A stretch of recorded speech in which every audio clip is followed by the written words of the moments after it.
Estaba yo, hermanos, meditando en que tal vez debería de dar por terminado este tiempo. Recuerde que los miércoles tenemos el estudio bíblico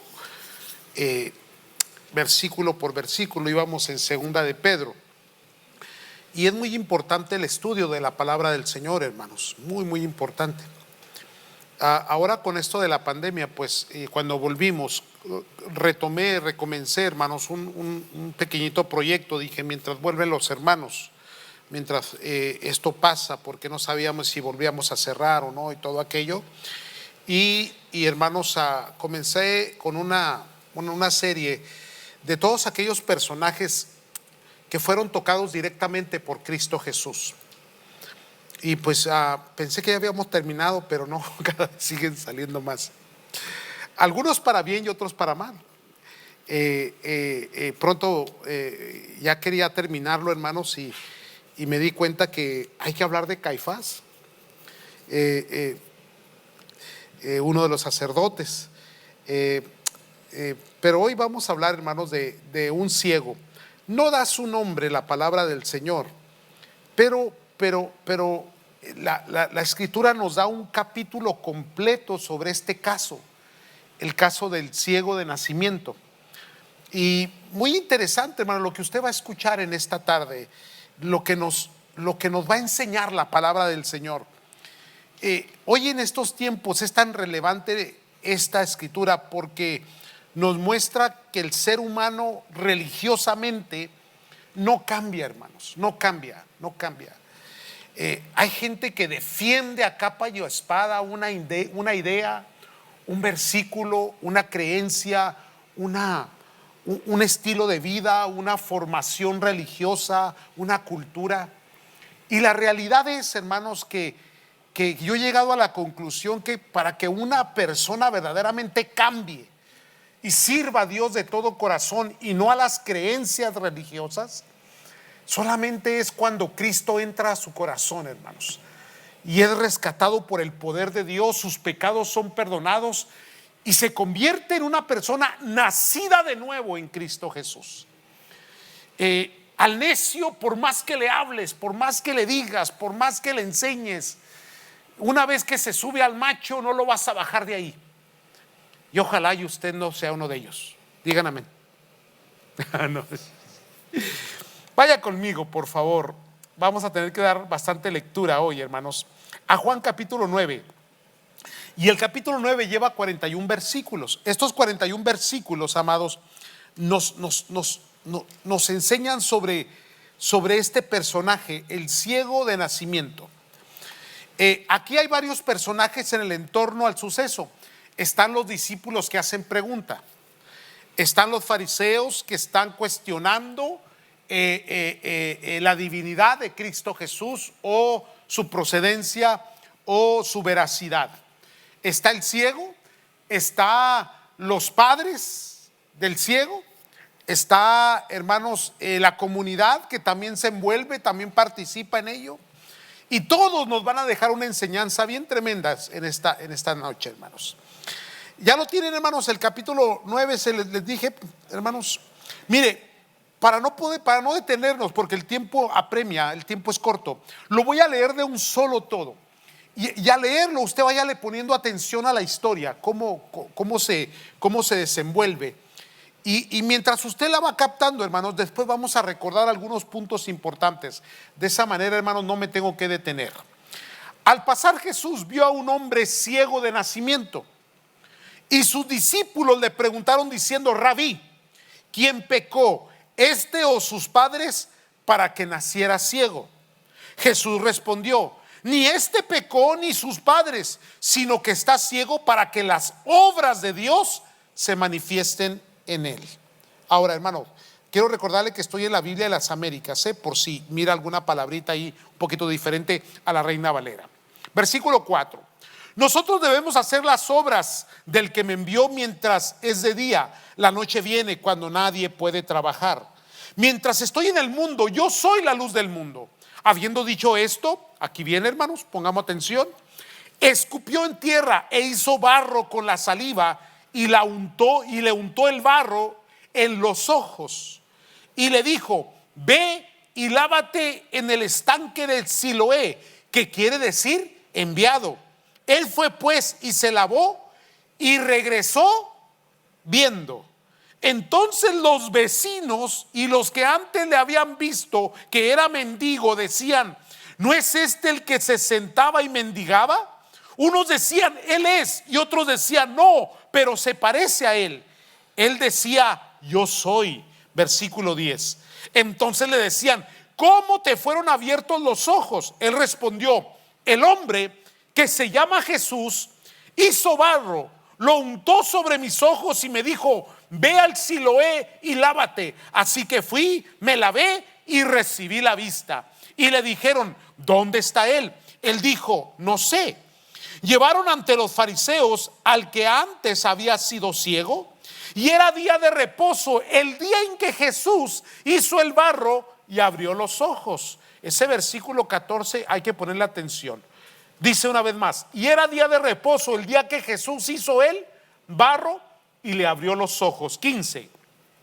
Entonces los fariseos, volviendo también a preguntarle cómo había recibido la vista, él les dijo: me puso barro sobre los ojos y me lavé y veo. Por eso algunos de los fariseos decían: este hombre no viene de Dios, porque no guarda el día de reposo. Pero otros decían: ¿cómo puede un hombre pecador hacer tales señales? Y había división entre ellos. Entonces dijeron otra vez al ciego: ¿qué dices tú de él, ya que te abrió los ojos? Y él dijo: ¿es un profeta? Entonces los judíos no le creyeron que había sido ciego y que había recibido la vista, hasta que llamaron a los padres del que había recibido la vista y le preguntaron diciendo: ¿es este vuestro hijo, el que vosotros decís que nació ciego? ¿Cómo es que ahora ve? Sus padres entonces les respondieron y dijeron: sabemos que este es nuestro hijo y que nació ciego, pero ¿cómo es que ahora ve? No lo sabemos. ¿O quién le abrió los ojos? Nosotros no lo sabemos. Pregúntale a él, edad tiene, él hablará por sí mismo. Sus padres dijeron esto porque tenían miedo a los judíos, porque los judíos ya se habían puesto de acuerdo en que si alguno confesaba que Jesús era el Cristo, fuera expulsado de la sinagoga. Por eso sus padres dijeron: edad tiene, pregúntenle a él. Por segunda vez llamaron al hombre que había sido ciego y le dijeron: da gloria a Dios, nosotros sabemos que este hombre es un pecador. Versículo 25, aquí viene, hermano, pongamos atención aquí. Entonces él contestó: si es pecador, no lo sé. Una cosa sé, que yo era ciego y ahora veo. Le dijeron entonces: ¿qué te hizo? ¿Cómo te abrió los ojos? Él les contestó: ya os lo dije y no escuchasteis. ¿Por qué queréis oírlo otra vez? ¿Es que también vosotros queréis haceros discípulos suyos? Entonces lo insultaron y le dijeron: tú eres discípulo de ese hombre, pero nosotros somos discípulos de Moisés. Nosotros sabemos que Dios habló a Moisés, pero en cuanto a este no sabemos de dónde es. Versículo 30. Respondió el hombre y le dijo: pues en esto hay algo asombroso, que vosotros no sepáis de dónde es, y sin embargo a mí me abrió los ojos. Sabemos que Dios no oye a los pecadores, pero si alguno teme a Dios y hace su voluntad, a este oye. 32. Desde el principio jamás se ha oído decir que alguien abriera los ojos a un ciego de nacimiento. Si esto no viniera de Dios, no podría hacer nada. Respondieron ellos y le dijeron: tú naciste enteramente en pecado y tú nos enseñas a nosotros. Y lo echaron fuera. Jesús oyó decir que lo habían echado fuera, y hallándole le dijo: ¿crees tú en el Hijo del Hombre? Él respondió y dijo: ¿y quién es, Señor, para que yo crea en él? Jesús le dijo: pues tú le has visto, y el que está hablando contigo, ese es. Él entonces dijo: creo, Señor. ¿Y qué dice su Biblia?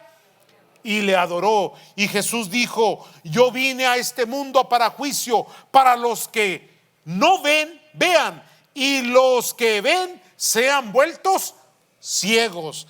Algunos de los fariseos que estaban con él oyeron esto y le dijeron: ¿acaso nosotros también somos ciegos? Jesús le dijo: si fueras ciegos no tendrías pecado, pero ahora porque decís vemos, vuestro pecado permanece. Híjole, esto se volvió un bochinche, hermano. Todo por un ciego. Muy bien. Vamos a mirar rápidamente 7 puntitos porque está muy extenso y hay mucho de dónde tomar enseñanza. Pero hay cositas que sobresalen en esta historia, en este suceso.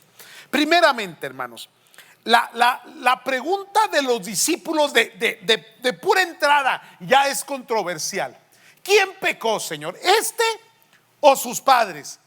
Porque creían que toda deficiencia física, creían que, por ejemplo, una mujer estéril, creían, hermano, que una persona que había nacido con algún problema físico, cualquier cuestión, hermano, anormal, tanto en el cuerpo como en la psiquis o en las emociones, se consideraba como una maldición. Y la maldición, según, hermanos, la convicción hebrea, provenía obviamente del pecado, de la rebelión en contra del Señor. Ahora bien, es obvio que vamos a encontrar en el Antiguo Testamento que el pecado es una maldición. Pero, hermanos, aquí el Señor Jesús le responde de una manera extraordinaria, maravillosa. No pecó ni tampoco pecaron sus padres, aunque son pecadores. Lo que él está diciendo es lo siguiente: esto le ha sucedido para que la obra de Dios se manifieste.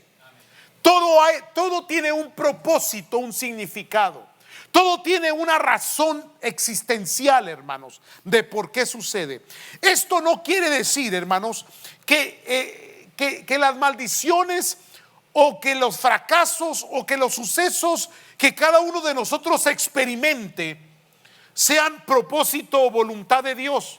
Pero dentro de nuestros fracasos, dentro de nuestras enfermedades, nuestras dolencias, dentro de aquellas situaciones adversas, hermanos, a veces Dios las permite porque ahí es donde Dios se manifiesta, es donde Dios aparece. Observe bien, escúcheme bien. Pocas veces buscamos a Dios en el bienestar, en la salud.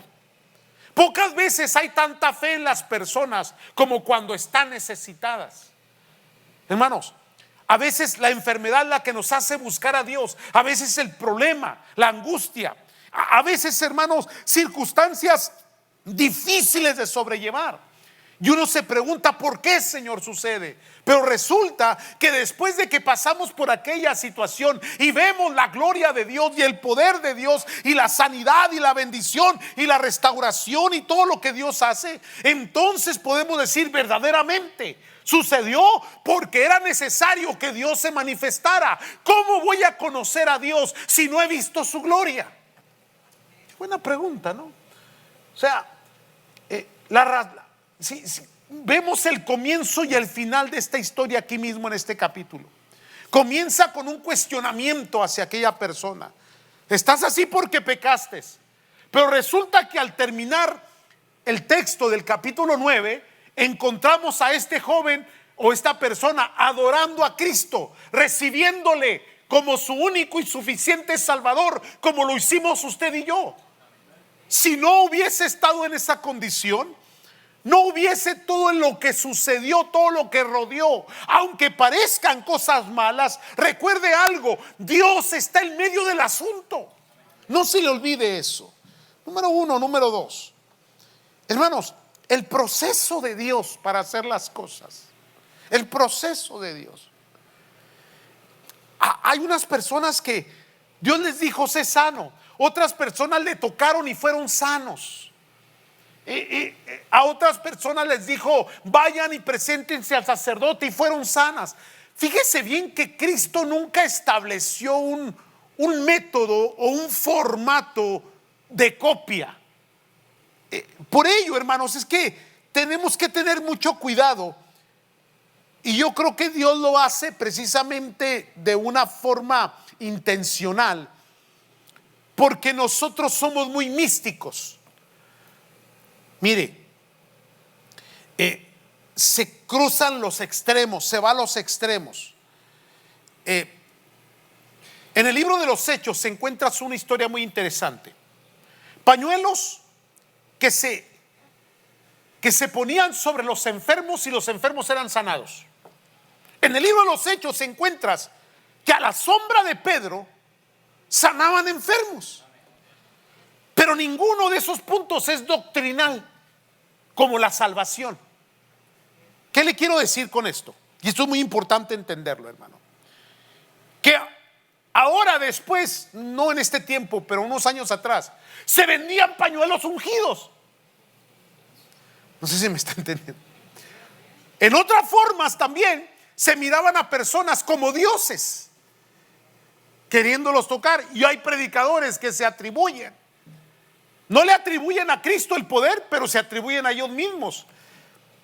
Y en los estudios y en la forma de buscar los testimonios, regularmente fracasaban porque todo era emocional y místico.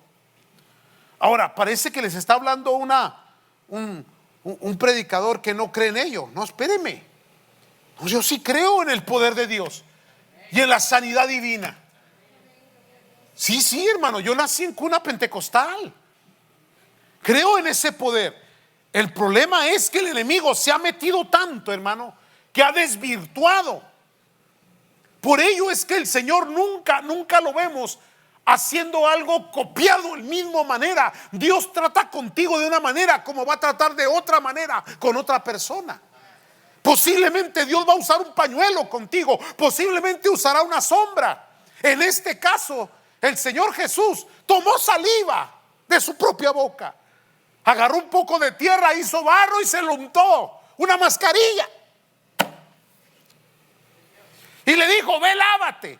Oye, ¿para qué el proceso? Si aquel hombre que tenía a su siervo enfermo, el centurión, le dijo: solamente da la palabra y mi siervo sanará, ¿no podría también hacer lo mismo? Señor, da la palabra y mi vista volverá. Pero no, lo mete a un proceso. Otra escritura, hermanos, algunos dicen que es la misma, otros dicen que son dos casos diferentes. Es aquel que fue de vuelta a su vista, pero miraba a las personas como árboles. ¿Se recuerda? Quiere decir que miraba borroso. Procesos. Porque Dios nunca actúa de una manera similar con una persona que con otra, porque Dios es un Dios, hermano, que no se encajona ni se encierra.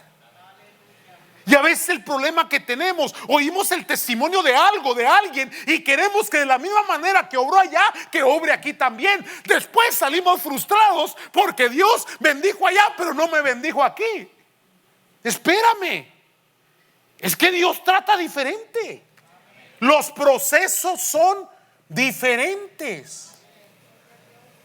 Dios conoce tu corazón, tus intenciones, tu pensamiento. Dios conoce tu visión, tus sueños, tus deseos, tus pasiones, tus debilidades. Y Dios va a tratar contigo de una manera muy personal, como trató con él. No lo veo en otra ocasión haciendo lodo. Pero detrás de todo ello había propósito. ¿Por qué había propósito? Porque les quería enseñar sobre los que van a ver y los que no van a ver. Y lo envía. Ahora, aquí se están rompiendo reglas. Y ese es el problema de la gente, de la gente que se aferra a creencias, del necio. Y le busca en las escrituras y remueve y voltea las escrituras y las ajusta y las fuerza hacia un lado, hacia el otro, para poder justificar una idea, un método, un sistema.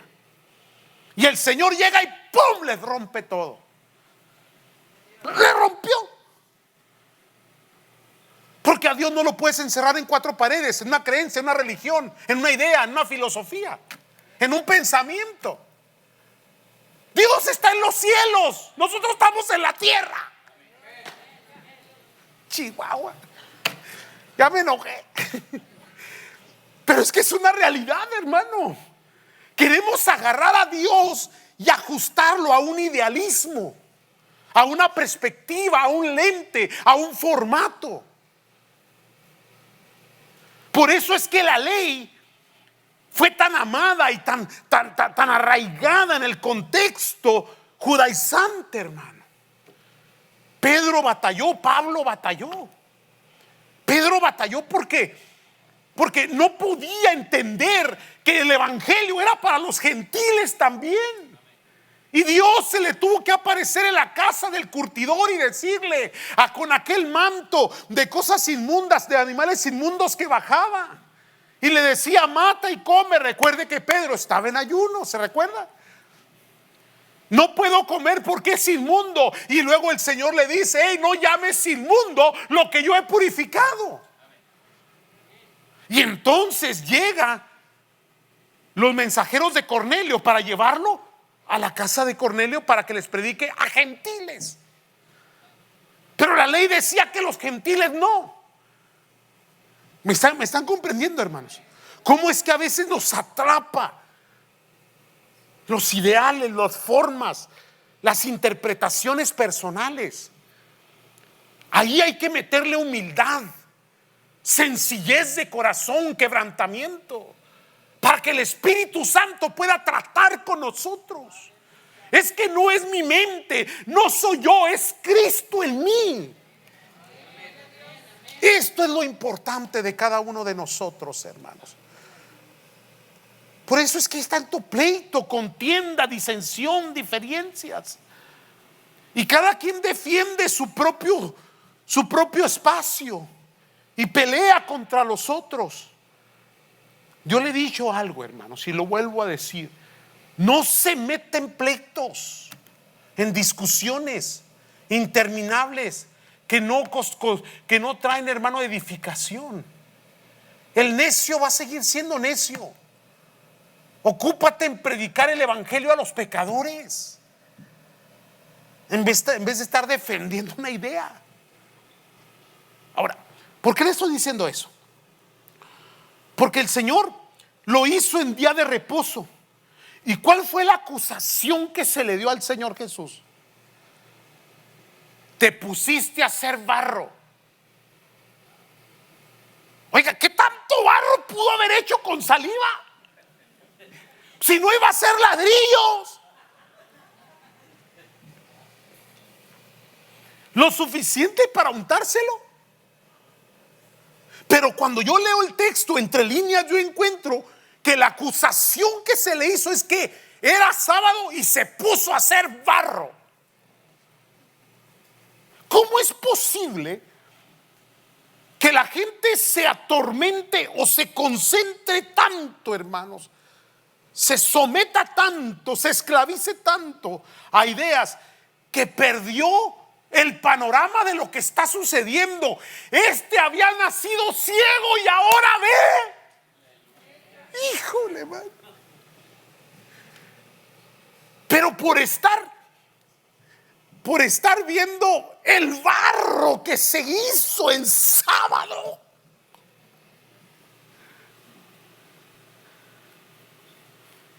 es como las creencias, ¿no? Vicioso, mal hablado, sinvergüenza, desobligado, no, hombre, tenía de todo. Cristo lo salva. ¿Y cuál es el comentario del compadre, de las familias? Pero ¿cómo que te hiciste hermano? No ven el milagro, el cambio, la transformación. Dejó de ser lo que era para ser ahora alguien fructífero, alguien noble, alguien que fue cambiado, que dejó el vicio, para señalar que ya no es religioso. Ve cómo se pierde cuando la gente es atrapada por una idea. Número 4. Pero ¿hasta dónde llega el enojo de las personas? ¿Hasta dónde llega el enojo de las personas?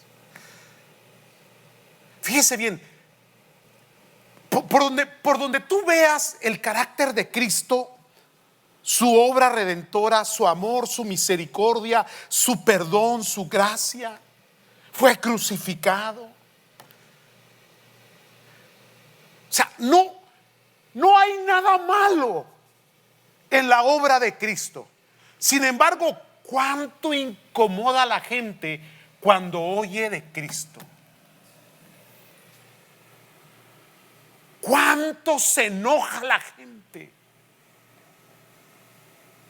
Cuántas excusas busca para justificar su ira en contra del cristianismo. Más en estos tiempos. Seremos odiados. Más si eres un creyente fervoroso que ama al Señor y que sirve a Cristo. Hermano, no te van a querer, te van a perseguir, te van a señalar, van a hablar de ti. Ahora, si eres uno frío ahí que de vez en cuando hay que te la llevas bien con todo el mundo, no te preocupes, para ti no hay persecución. Tú síguele, échale ganas. Tú no te apures, échale ganas. Si de vez en cuando te vas con los amigos y te echas tus chistes sucios, tus chelas, no te apures. Si eres tibio, pero los que le están echando ganas, viene persecución, hermano. Nos van a señalar porque no estamos en acuerdo con las creencias, las ideas, las formas, los estilos de vida que nos están dictando que deben de ser. Y hay un Jeremías, hay profetas que se están parando en la brecha y están diciendo: no es así, no es así. Y luego te comienzan a señalar: retrógrada, narcisista, anticuado, no entras en el modernismo del nuevo movimiento religioso. Y comienzan a tacharte de un montón de cosas porque dijiste: yo no creo en esto, yo no practico eso y no lo enseño. Híjole, no se enojen, pues. Bueno, si anda tibio, enójese. Está bien. Hay un enojo. Pero allí donde está el versículo 25 que repetimos, que dijo: entonces él contestó: si es pecador, no lo sé. Una cosa sé, que era ciego y ahora veo. Porque recuerden que en los últimos días a lo bueno le llamarían malo y a lo malo le llamarían bueno. A Cristo le pasó. Es que el que te sanó es un pecador, es malo. Recuerde que pecador era malo. Llegará el tiempo en que te dirán: ir a la iglesia es malo, leer la Biblia es malo, ser creyente es ser malo. No te asustes, pero esto ya va para allá. Ahora, mire, me encanta la respuesta de este personaje aquí. En todas las respuestas que él dio, ¿no? Recuerde, estamos hablando de una persona que no tiene conocimiento, ciego toda su vida. Entonces, miren, yo no sé si será pecador o no. Lo único que sé es que estaba ciego y ahora veo. Dios mío santo, ¿se te perdió algo? ¿O no estás entendiendo? ¿O no te cae el 20? Estaba ciego y ahora veo. Nací ciego, que no entienden. No, pero eso es que siendo un pecador de todas maneras. Al necio no lo vas a sacar de ahí. Es la obra redentora del Señor, hermano. Por eso los que creen en Él son los que han recibido el poder de Dios. Un evangelio poderoso, transformador. Una revelación divina por el Espíritu Santo. Una convicción plena. Gente que ama y sirve al Señor, hermano, porque tuvo esa experiencia real con un Dios vivo y no a través de una creencia o religión o iglesia o templo o filosofía o ideología o sermón o enseñanza o pastor o predicador o apóstolo. No. No, no, no, no. Lo conoció personalmente. Óyeme, tú estás mal. Pues mira, a lo mejor sí estoy mal y estoy en una mala iglesia, pero antes yo era esto y ahora ya no.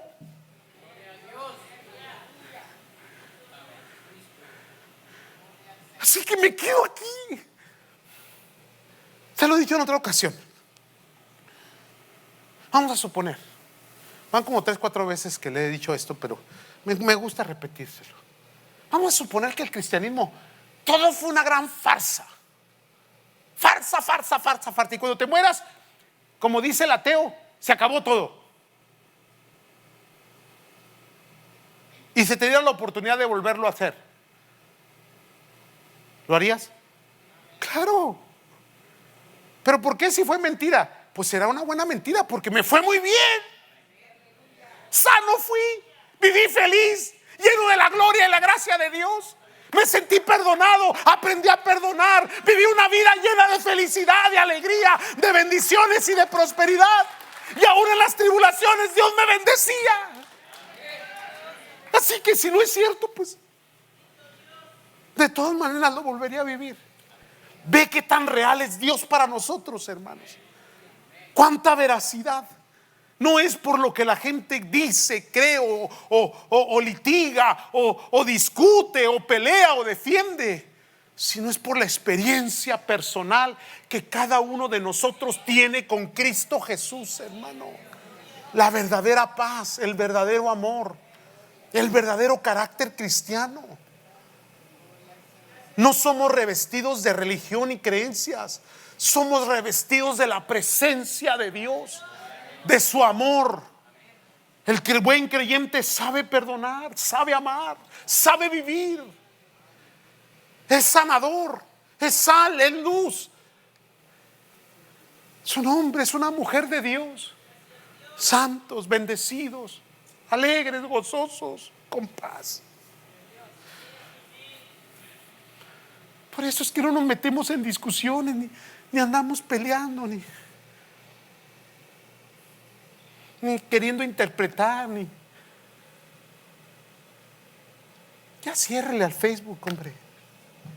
Eso es lo que le digo. Póngase a leer la palabra, concéntrese, ubíquese, enfóquese. Tienes un llamamiento santo, tienes un Espíritu Santo en ti, eres el templo del Espíritu Santo. Hay tantas almas que ocupan salvación. No permitas que se desvíe el sentido por el cual fuiste llamado. El rechazo, quinto, el rechazo a Jesús total. Un rechazo total. El rechazo llegó a tal grado que en la discusión que tenían con se enojaron tanto cuando les dijo: pues ¿para qué quieren que les cuente la historia? Ya se las conté. De seguro se quieren ir con él.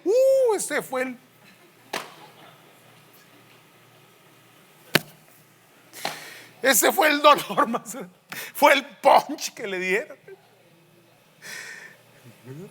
Tú le sigues a él, nosotros no. Tú vete con él. Número 6, ¿qué sucedió? Lo expulsaron.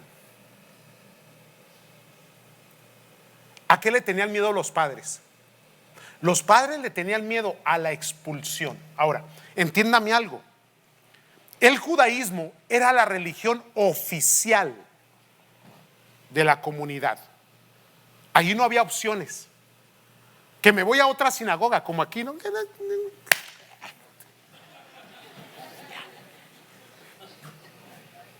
No sé si me está entendiendo. O como es el Islam. El Islam es lo mismo, es una sola creencia, una sola religión. Ahora, ser expulsado, eras expulsado de la comunidad, de tu familia, de tu creencia, de tu gente, tu pueblo. Te convertías en un leproso, para que me entiendas. Esas eran las condiciones en las cuales ibas a terminar. Por ello, yo veo a Cristo yéndolo a buscar después que fue expulsado. Porque acaba de salir de una desgracia y ahora entró en otra. Expulsión. Qué gacho, ¿no? Como dicen allá en mi pueblo. Híjole. Te van a expulsar. Por eso dice la Escritura tan claramente: el que no dejare padre y madre por causa mía no es digno de mí. Porque en algún momento alguien te va a decir: o tu Cristo o yo. Y tristemente mucha gente dice: no, pues mejor tú. De perdido a ti te veo y a Cristo no. Porque hay gente que nunca va a ver. Número 7, el que no ve va a mirar, y el que cree que ve, ciego va a permanecer.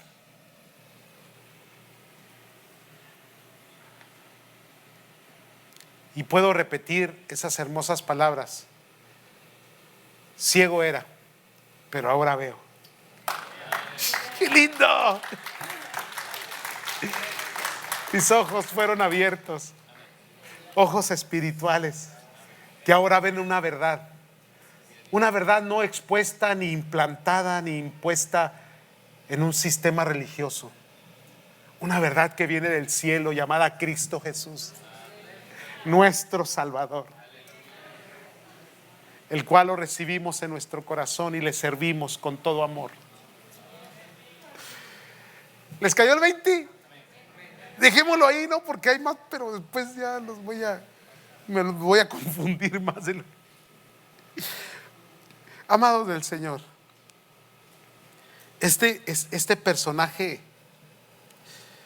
terminó de una manera maravillosa. Sí, expulsado de la sinagoga, pero encontró algo más maravilloso que la sinagoga y que la comunidad para la cual vivía. Encontró a Cristo. Y dice la Escritura: le adoró. Le adoró. Le adoró. Lo que usted y yo hacemos hoy, le adoramos, porque nuestros ojos han sido abiertos para la gloria de Dios. Amén, santos. Pónganse de pie, vamos a orar. Acompáñeme, por favor. Señor y Padre,